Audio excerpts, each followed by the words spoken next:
उत्तर भारत के एक छोटे से गांव में अमन नाम का लड़का रहता था। मिट्टी के घर, टूटी सड़कें और खेतों के बीच बसी उसकी दुनिया बहुत सीमित थी।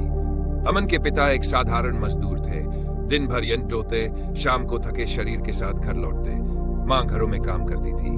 अमन अक्सर छत पर लेटकर आसमान देखता और खुद से कहता, क्या मेरी जिंदगी बस यहीं तक है।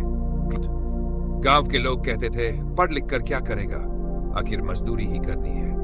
लेकिन अमन के भीतर एक आवाज थी जो कहती थी, नहीं, मैं कुछ और बनूंगा। पहला सपना और पहली चोट। अमन को पढ़ाई से प्यार था, लेकिन स्कूल में सुविधाएं नहीं थी।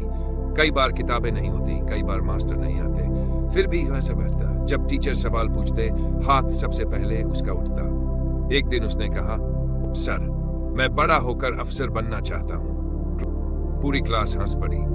टीचर ने भी हल्की मुस्कान के साथ कहा, सपने अच्छे हैं, लेकिन औकात के हिसाब से देखो।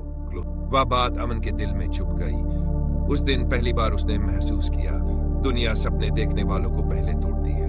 भाग 10वीं के बाद हालात और बिगड़ गए। पिता बीमार पड़ गए, घर की कमाई बंद हो गई। अमन को पढ़ाई छोड़कर काम करना पड़ा। सुबह खेत, शाम ढाबे पर बर्तन। रात को थक कर गिरता, लेकिन किताबें तकिए के नीचे रखकर सोता।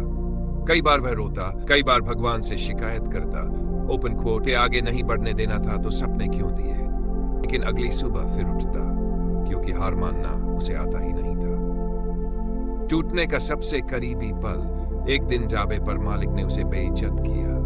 भीड़ के सामने चिल्लाया, तेरे जैसे 1000 मिल जाएंगे, ज्यादा सपने मत देख। उस रात अमन बहुत देर तक नदी किनारे बैठा रहा। सोचा, अगर आज खत्म कर दूं तो सब दर्द खत्म हो जाएगा। लेकिन तभी उसे अपने पिता का चेहरा याद आया, जो बीमारी में भी कहते थे, ओ बेटा, मैं कुछ नहीं बन सका, तू बन जाना। अमन रो पड़ा और वहीं उसने फैसला किया, या तो मैं खुद को बना लूंगा या कोशिश करते हुए मर जाऊंगा। शून्य से अमन ने एक छोटा सा लक्ष्य बनाया।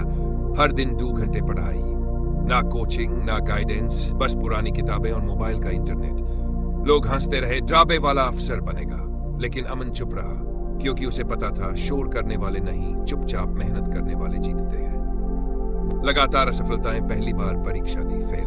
दूसरी बार कम नंबर। तीसरी बार बस थोड़ा सा रह गया। हर असफलता के बाद लोग कहते, अब छोड़ दे, ये तेरे बस का नहीं। लेकिन हर फेलियर अमन को तोड़ने के बजाय और जिद्दी बना रहा था। उसने खुद से, अगर मैं हार गया तो मेरी पूरी जिंदगी ही एक बहाना बन जाएगी। वो दिन जो सब बदल गया। चौथी बार जब रिजल्ट आया, अमन कांपते हाथों से मोबाइल देख रहा था। नाम लिस्ट